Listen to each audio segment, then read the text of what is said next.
berdoa mengucap syukur, kiranya kebenaran ini boleh menjadi sumber jawaban bagi setiap persoalan kami. Terima kasih Bapa, di dalam nama Tuhan Yesus kami berdoa. Haleluya. Amin. Amin. Tuhan, silakan duduk.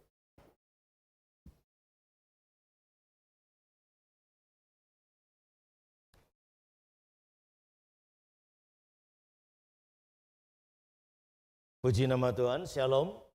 Kita bersyukur pada Tuhan Yesus karena kebaikan dan kemurahan yang terus dinyatakan atas setiap kehidupan kita. Haleluya. Saudara, mari kita lihat kitab Wahyu pasal yang kedua ayat yang pertama yang dikatakan sebagai berikut. Wahyu 2 ayat 1. Tuliskanlah kepada malaikat jemaat di Efesus. Inilah firman dari Dia yang memegang ketujuh bintang itu di tangan kanannya dan berjalan di antara ketujuh kaki dian emas itu. Saudara yang saya kasih dalam Tuhan, pesan Tuhan secara khusus kepada ketujuh jemaat dituliskan dengan kata malaikat jemaat. Saudara, ini bukan firman yang ditujukan malaikat yang ada di surga, tetapi dari bahasa aslinya kata malaikat ini adalah utusan. Ya. Nah, saudara, saya memberikan catatan bahwa kata malaikat di sana adalah pemimpin. Ya, atau sekarang kerennya disebut gembala sidang atau gembala jemaat. Tuliskanlah kepada pemimpin jemaat. Kenapa saudara? Sebab di pasal yang pertama ayat yang ke-20 ini perbedaannya. Ya. Dan rahasia ketujuh bintang yang telah kau lihat pada tangan kananku dan ketujuh kaki dian emas itu, ketujuh bintang itu ialah malaikat ketujuh jemaat. Dan ketujuh kaki dian itu ialah ketujuh jemaat. Jadi kaki dian memberikan gambaran tentang jemaat.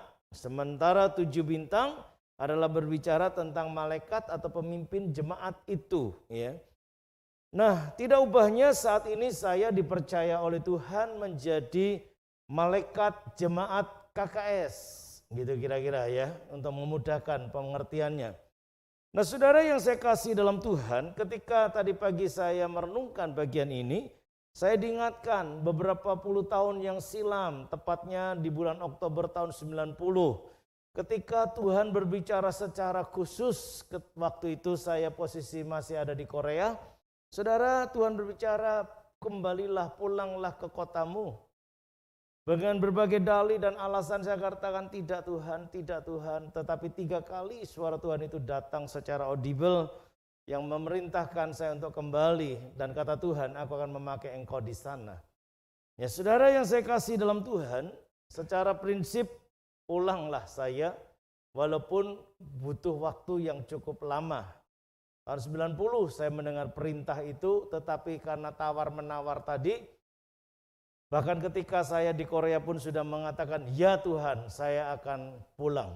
Tetapi proses pulang ternyata tidak seperti yang diperintahkan oleh Tuhan. Saya butuh waktu 2 tahun. Di masa kebodohan itulah saya harus kehilangan banyak hal. Bukan hanya harta benda, tetapi juga adalah kedua anak yang Tuhan percayakan dalam rahim istri saya juga diambil kembali. Nah, saudara yang saya kasih dalam Tuhan, itulah sebuah harga tentang seorang utusan. Jadi saya meyakini dengan benar bahwa kehadiran saya di kota Solo ini bukan karena sebuah kemauan manusiawi, tetapi karena memang Tuhan yang mengutus. Itu sebabnya dikatakan, tuliskanlah kepada malaikat jemaat di Efesus, kalau diterjemahkan tadi, tuliskanlah kepada malaikat jemaat di KKS di Solo ini, ya. Nah, saudara yang saya kasih dalam Tuhan, tentu kalau berbicara pemimpin, maka ini diingatkan kembali. Mengapa seorang pemimpin kok bisa meninggalkan kasih mula-mula? Ya, nanti ke depan kita akan bahas, karena kaki dian berbicara tentang kehidupan jemaat. Ya. Nah, saudara yang saya kasih dalam Tuhan, itu sebabnya sebagai seorang pemimpin, tariklah pengertian lebih bawah lagi. Kalau saya pemimpin KKS, saudara para pemimpin dalam keluarga masing-masing, bisa juga pemimpin di tengah masyarakat, Pak RT, Pak RW, Pak Lurah, dan seterusnya sampai ke presiden. Itu kan pemimpin. Ya. Bisa juga di perusahaan dan sebagainya dan seterusnya, saudara. Nah, itu sebabnya saudara sebagai seorang pemimpin, maka ada beberapa kriteria yang harus kita renungkan agar saudara dan saya tidak meninggalkan kasih mula-mula. Sebab ini sangat serius. Kalau sampai kita meninggalkan kasih mula-mula, maka ayat yang kelima dalam Wahyu pasal 2 dituliskan sebagai berikut. Sebab itu, ingatlah betapa dalamnya engkau telah jatuh, bertobatlah dan lakukanlah lagi apa yang semula engkau lakukan.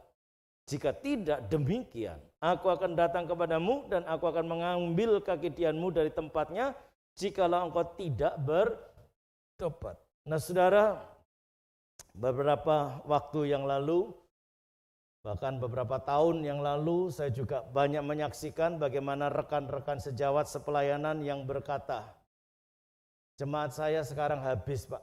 Dulu sekian ratus, sekarang tinggal sekian puluh. Nggak bisa lagi operasional dengan baik, membiayai hidup dengan baik dan seterusnya. Saya berkata, jangan pernah berkeluh kesah. Pandang Tuhan dan arahkan hati hanya pada Tuhan, layani Tuhan dengan baik dan benar. Pasti Tuhan juga yang memelihara. Nah, saudara yang saya kasihi, itu sebabnya sebagai seorang pemimpin, hendaklah memperhatikan hal-hal yang sangat penting. Minimal ada 4 bagian yang harus kita evaluasi bersama. Di mana saudara Paulus memberikan ajaran atau peringatan kepada Timotius. Dalam surat Paulus kepada Timotius yang kedua, artinya 2 Timotius pasal yang kedua, dituliskan sebagai berikut dimulai ayat yang pertama. Sebab itu, hai anakku, Timotius tentunya, jadilah kuat oleh kasih karunia dalam Kristus Yesus. Hai Hengki, jadilah kuat dalam kasih karunia di dalam Kristus Yesus. Karena ini kalau enggak kuat, kita bisa meninggalkan kasih yang mula, isinya jengkel, isinya mangkel, isinya gergeten, isinya kecewa, bahkan putus asa, bisa meninggalkan kasih yang mula.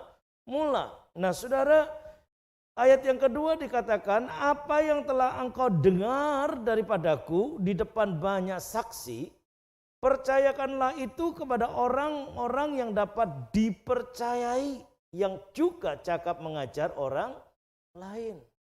Seorang pemimpin harus bisa dipercaya. Paulus mengingatkan kepada Timotius, apa yang kau dengar, apa yang kau dapat daripadaku, bagikan, berikan kepada mereka yang dapat dipercaya. Saudara yang saya kasih dalam Tuhan, inilah sesuatu nilai yang Tuhan inginkan. Bahwa saudara dan saya adalah pribadi yang dapat dipercaya. Amin. Sebagai kepala rumah tangga adalah pribadi yang dapat dipercaya. Dia menjaga seisi keluarganya. Dia memelihara seisi anggota keluarganya. Dia benar-benar melindungi seisi keluarganya. Dapat dipercaya kapasitas dan posisinya. Maka saya percaya damai sejahtera ada dalam kehidupannya. Itu sebabnya saudara yang saya kasih dalam Tuhan, mari kita jangan pernah ragu-ragu untuk bertindak dan melangkah. Apabila saudara dipercaya oleh Tuhan menjadi pemimpin, termasuk para pendeta muda yang dipercaya untuk menjadi pemimpin, saudara kepala rumah tangga, para imam, para suami yang dipercaya untuk menjadi pemimpin, jangan pernah ragu apa yang telah dipercayakan Tuhan dalam hidup saudara. Bukankah dalam perkawinan itu saudara dipercaya oleh Tuhan seorang istri dan anak-anak, cucu bahkan dan seterusnya. Mari kita kerjakan bagian itu dengan secara saksama, kata lainnya sungguh-sungguh. Maka saya percaya Tuhan tidak pernah meninggalkan kita. Ini salah satu cara untuk mengevaluasi agar saudara dan saya tidak meninggalkan kasih mula-mula. Bahwa Allah mempercayakan segala sesuatu dalam hidup saudara, mari kita kerjakannya dengan sungguh-sungguh. Pemimpin yang dapat dipercaya yang pertama. Yang kedua saudara, jadilah pemimpin yang konsisten. Ayat yang ketiga dikatakan begini, ikutlah menderita sebagai seorang prajurit yang baik dari Kristus Yesus. Seorang prajurit yang sedang berjuang tidak memusingkan dirinya dengan soal-soal penghidupannya, supaya dengan demikian ia berkenan kepada komandannya. Seorang olahragawan hanya dapat memperoleh mahkota sebagai juara apabila ia bertanding menurut peraturan-peraturan olahraga. Seorang petani yang bekerja keras haruslah yang pertama menikmati hasil usahanya. Seorang pemimpin yang konsisten, yang terus-menerus melakukan apa yang menjadi bagiannya, bahkan sangat luar biasa pengertiannya. Seorang prajurit yang sedang berjuang tidak memusingkan dirinya sendiri, artinya tidak egois. Sekali lagi, tidak egois. Saya sudah memberikan contoh atau teladan. Berulang kali saya katakan, kalau saya hanya mau menunjukkan bagaimana hidup berkelimpahan terlalu mudah. Tetapi sekali lagi saudara, saya selalu berkata saya ikhlas, tulus, bahkan rela untuk menyerahkan semua apa yang hari ini Allah percayakan. Dan yang menarik, dari sejak Allah memanggil sampai kepada hari ini, Tuhan tidak pernah membuat saya jadi berkekurangan. Amin. Tidak membuat saya jadi berkekurangan. Saya tahu arti kekurangan, saya tahu arti kemiskinan. Tetapi sekali lagi saya juga mengucap syukur karena diberi pengertian bagaimana hidup berkecukupan bahkan berkelimpahan dalam Kristus. Itu sebabnya saudara, mari jadi pemimpin yang konsisten. Kalau saudara penuh tanggung jawab, terus-menerus lakukan kebajikan, kebenaran yang diajarkan, saya percaya pekerjaan apapun yang saudara lakukan diberkati oleh Tuhan. Bahkan kehadiran saudara di dalam rumah tangga pun dinanti-nanti. Bukan karena gajinya, bukan karena upahnya atau penghasilannya. Tapi wibawa saudara dalam kehidupan itulah yang ditunggu-tunggu. Berapa banyak di antara saudara kalau di dalam kehidupan masyarakat juga merasakan hal seperti itu? Sebentar, kita tunggu Pak Rudi datang terlambat, kita dengar dulu beliau berpendapat apa. Benar enggak? Saudara merasakan itu. Sebentar, kita tunggu Pak Andi ini baru pergi, nanti kalau datang kita dengar pendapatnya. Pernah enggak saudara sampai ditunggu seperti itu? Atau kalau Pak Andi belum pulang, udahlah tinggal aja, ngapain orang gitu aja ditunggu-tunggu. Itu bahaya saudara. Ini contoh loh Pak Andi. Iya. Tapi kalau saudara sampai memiliki satu karisma seperti itu, artinya apa saudara? Saudara adalah seorang leader, seorang pemimpin yang betul-betul berkualitas, yang memiliki integritas, sehingga kehadiran saudara selalu dinanti-nanti. Baik di rumah tangga, dalam pekerjaan, dalam masyarakat, dimanapun saudara berada. Itu sebabnya saudara yang saya kasihi, ini parameter di mana membuat saudara akan kembali kepada kasih yang mula yang telah hilang. Betapa tekunnya, betapa sabarnya, betapa giginya berjuang untuk menyampaikan kebenaran. Tetapi Allah Tuhan Yesus berkata, aku mencela engkau karena engkau meninggalkan kasih yang mula-mula. Maka saudara sekali lagi, ketika firman itu datang, berikanlah kepada malaikat jemaat, pemimpin jemaat. Maka dari itu saudara yang saya kasih dalam Tuhan, marilah jadi pemimpin yang dapat dipercaya. Yang kedua, jadilah pemimpin yang konsisten dengan sebuah keputusan, kebijakan, melakukan terus-menerus tanpa mengenal lelah. Apalagi putus asa. Ya. Itu sebabnya saudara yang saya kasih, kita melakukan bagian kita fokus terhadap apa yang Allah percayakan. Saya percaya Tuhan tidak pernah meninggalkan orang yang seperti ini. Nah saudara, bagian yang ketiga, seorang pemimpin itu harus tulus.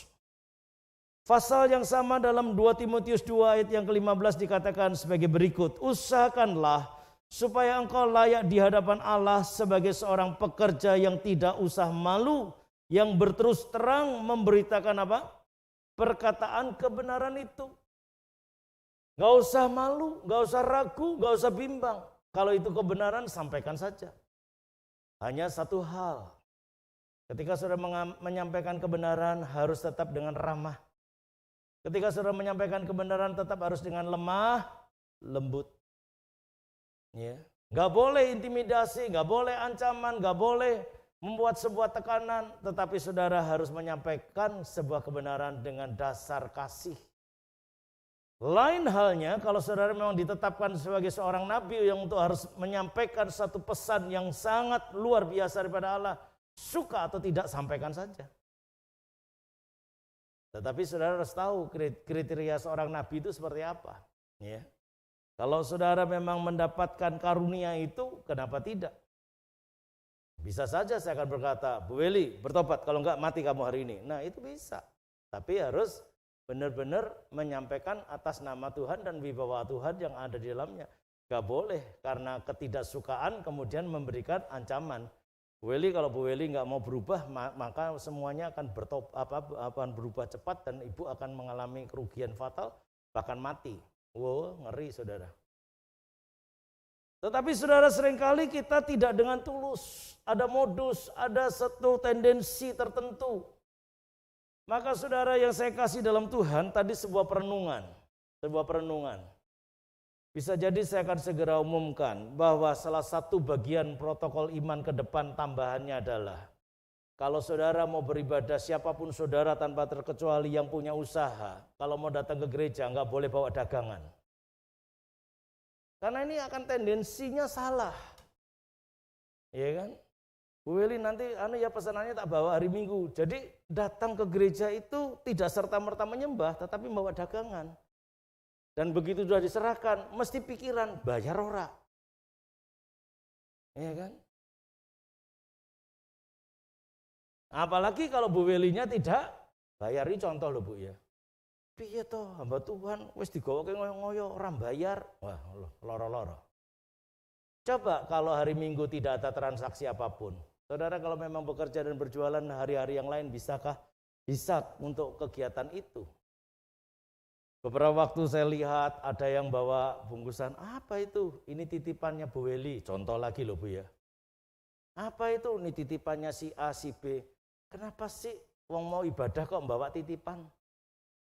Loh ini tidak sederhana loh saudara, harus dengan tulus. Ya. Nanti kalau ada pergesekan akan menimbulkan persoalan, maka ketidakharmonisan terjadi, kasih mula-mula menjadi tawar kembali. Eman saudara, sayang. Maka protokol iman ini harus terus diperlengkapkan, terus disuarakan supaya apa? Semakin hari semakin bertumbuh dalam kebenaran yang diinginkan oleh Tuhan. Sehingga setiap pribadi yang beribadah itu benar-benar mata, hatinya, jiwa, pikirannya, semua kekuatannya hanya fokus untuk Tuhan. Itu luar biasa. Dan baru saya katakan, ibadahmu tidak sia-sia. Bahkan kuasa ibadah itu akan nyata, saudara pulang dengan sorak-sorai kemenangan.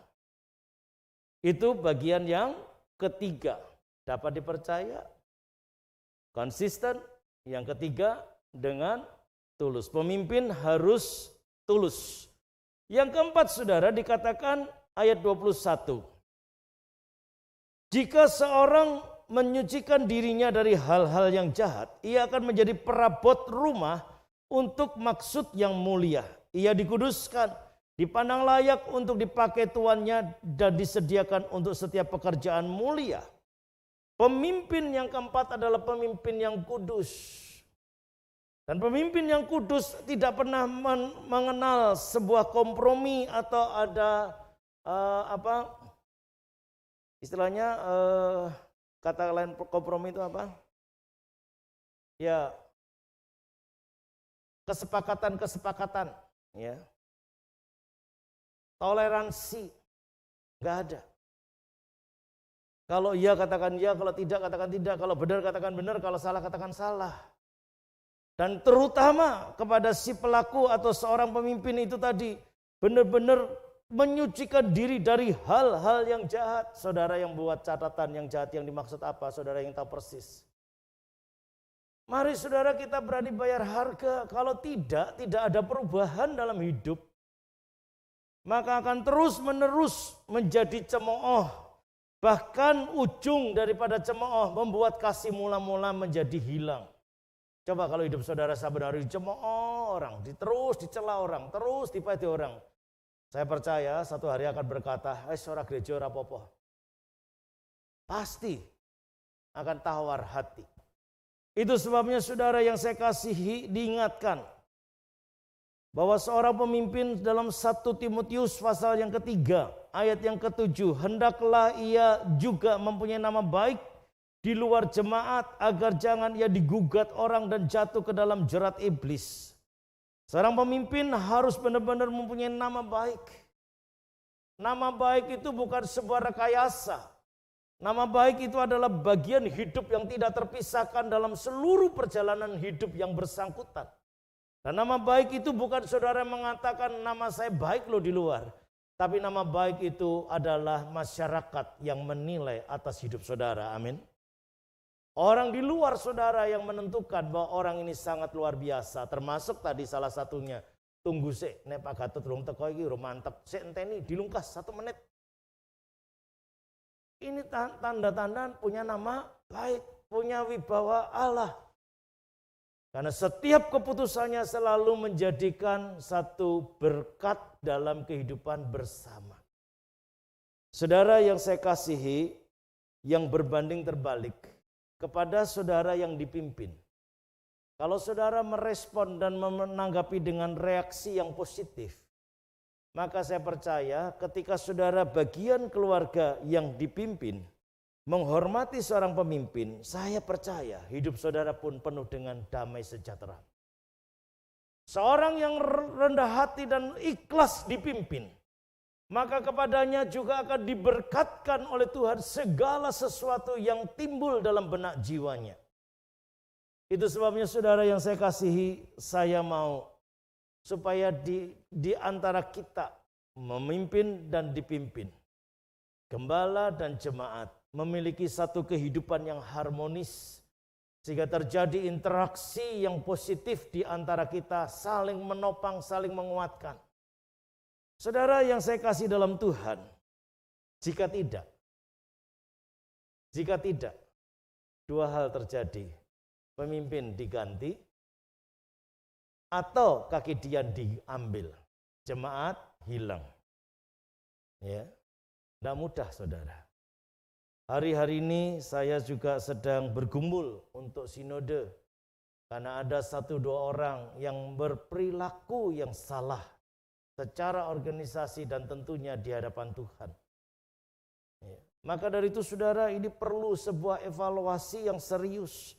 Supaya kasih kepada Kristus tidak pernah berubah, tidak tawar. Apa yang dari semula dilakukan, dikerjakan, mari kita konsisten melakukannya, bahkan dengan tulus. Satu kali saudara firman Allah berkata begini, pasal 2 Timotius tadi, ayat yang ke-11 dan 12. Benarlah perkataan ini, jika kita mati dengan dia, kita pun akan hidup dengan dia. Jika kita bertekun, kita pun akan ikut memerintah dengan dia. Jika kita menyangkal dia, dia pun akan menyangkal kita. Jika kita bertekun, kita pun akan ikut memerintah dengan dia. Kapan? Itu nanti kalau masuk kepada zaman namanya kerajaan 1000 tahun damai. Saudara dan saya akan bersama dengan Kristus memimpin seluruh bumi ini. Luar biasa saudara. Ada penghargaan, ada penghormatan. Tadi yang dikategorikan menjadi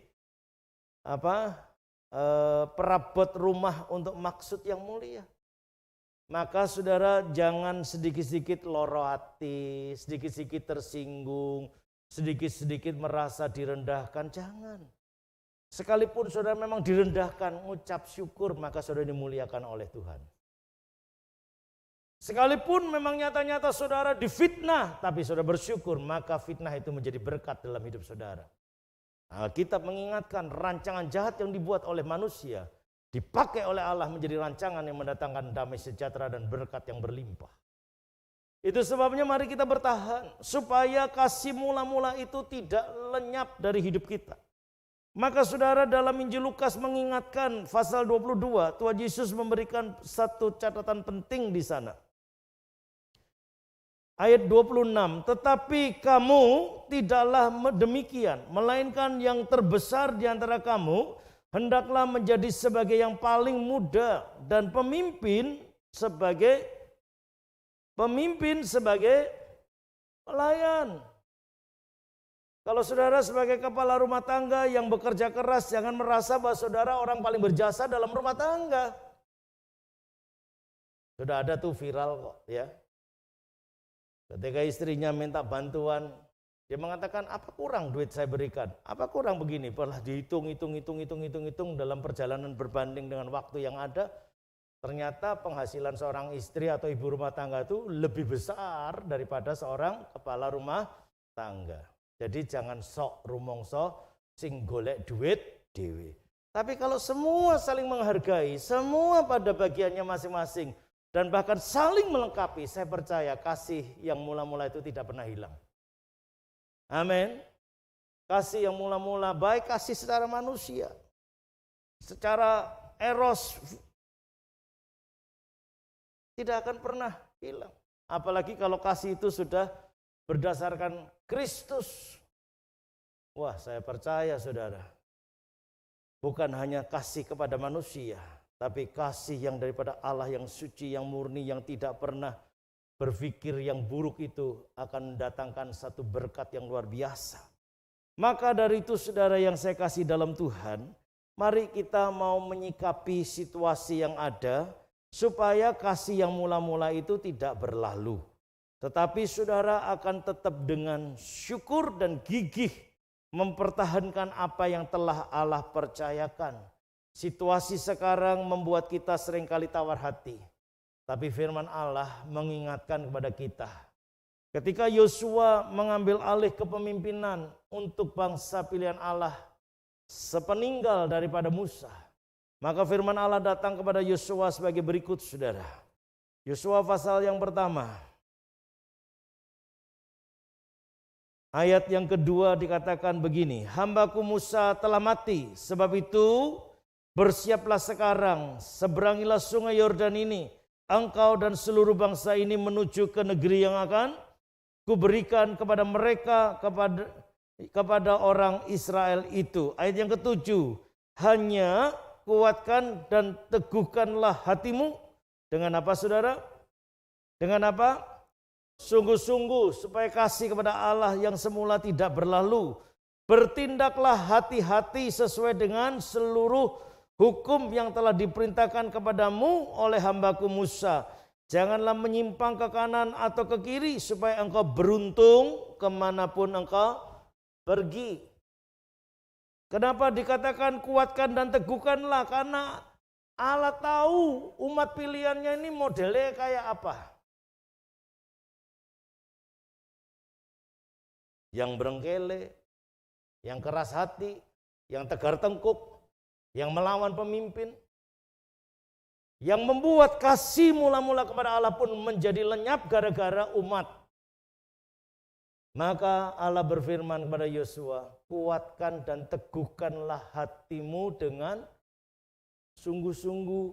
Bahasa sederhananya ojo celelean, ojo asal, jangan hanya sekedar, tapi mari fokus, serius.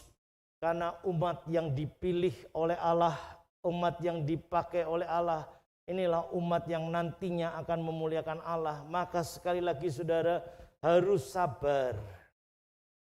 Ambil pengertian sederhananya, kalau saudara sebagai kepala rumah tangga, istri anak-anakmu mengecewakan, terus saudara berkata apa? Wes bubar weh, rasa omongan. Enggak bisa. Enggak bisa. Tetap harus bertahan. Ya.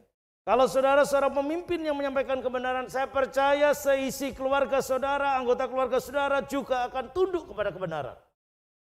Tetapi kalau saudara adalah pribadi yang hanya sekedar berpenampilan untuk menyampaikan sebuah kebenaran, tetapi nggak pernah ada kebenaran, sekata lain tidak punya nama baik, karakter yang baik, kriteria yang baik, maka siapapun tidak akan pernah tunduk kepada saudara. Tapi kalau saudara menyampaikan kebenaran dengan teliti, dengan benar, konsisten, betul-betul pribadi yang dapat dipercaya, dan saudara betul-betul tulus melakukannya, haleluya, saya percaya kemuliaan Allah dinyatakan karena saudara telah menjadi perabot yang mulia bagi kerajaan Allah. Amin. Maka dari itu saudara, kesempatan yang Allah berikan ini mari kita gunakan dengan baik dan dengan bijak. Ketika dikatakan tuliskanlah kepada malaikat jemaat di Efesus, maka saya juga tidak pernah ragu-ragu untuk mengingatkan pada setiap saudara, wahai jemaat KKS, karena saya memang ditetapkan dan dipilih oleh Allah secara khusus. Sekali lagi saudara, apa yang saya sampaikan 100% asli murni datangnya daripada Tuhan. Bukan organisasi yang mengutus, tetapi Tuhanlah yang mengutus. Itu sebabnya saudara yang saya kasih, saya tunduk lebih takut kepada Allah daripada kepada organisasi. Tetapi bukan berarti saya melecehkan organisasi. Tetapi apa yang Allah percayakan harus saya jaga dengan baik supaya nama Tuhan dipermuliakan. Dan itulah yang saya kerjakan sampai hari ini. Dari tahun 92 di kota ini, di tempat ini. Maka sekali lagi saudara, kalau bertahan sampai hari ini bukan kuat dan gagah saya, tapi semata-mata memang belajar untuk tetap pada kasih yang semula. Terus melakukan panggilan yang sesungguhnya. Maka tadi saya katakan, kalau hanya ukuran kebendaan, saya sudah berlebih. Tapi tidak satu pun saya banggakan. Yang saya banggakan hanya satu pribadi saja, Yesus Tuhan. Dan kalau bicara tentang kebendaan tadi saya katakan, kalau saya mau tampil mewah, bukan hal yang susah, terlalu mudah untuk tampil mewah. Tapi sekali lagi, bukan itu kebanggaan, tapi Kristuslah kebanggaan satu-satunya. Amin. Haleluya. Kiranya firman Allah pada saat ini menguatkan dan meneguhkan siapapun saudara yang telah dipanggil, yang telah dipilih. Mari kita sinergikan seorang kan yang lain. Wahai para pemimpin, wahai yang dipimpin, satukanlah hati. Dan bagian saudara masing-masing kerjakan dengan tulus. Saya percaya kemuliaan Allah ada dalam hidup saudara. Amin. Mari kita berdoa. Bapa di surga, terima kasih untuk kesempatan yang indah yang Kau berikan kepada kami. Yang boleh mengingatkan pada setiap kami untuk benar-benar Tuhan mengerti kembali panggilan Tuhan yang nyata dalam hidup kami. Ampuni kalau kami mengabaikan nilai-nilai, sehingga seringkali kami tidak lagi mengindahkan ajaran-ajaran Tuhan. Bahkan kami lari daripada realita. Ampuni Tuhan, sehingga Engkau menjadi marah, bahkan Engkau memberikan satu pesan secara khusus agar kami benar-benar bertobat. Jika tidak, kaki Dian akan diambil. Tuhan, ampunilah. Biarlah ini tidak terjadi dalam kehidupan kami, dalam berjemaat maupun rumah tangga dan dalam pekerjaan. Tapi semuanya boleh kami kembalikan bagi kemuliaan Bapa. Kuduskan setiap pribadi, sehingga kami boleh menjadi perabot yang berharga, yang mulia di dalam rumah Bapa. Terpujilah nama-Mu ya Bapa. Kami percaya setiap pergumulan yang ada, Engkaulah menjadi jawaban atas hidupnya. Di dalam nama Tuhan Yesus, kami sudah berdoa dan mengucap syukur. Haleluya. Amin. Puji nama Tuhan. Mari kita siapkan hati untuk menerima tubuh dan darah Tuhan. Para pelayan saya undang maju ke depan.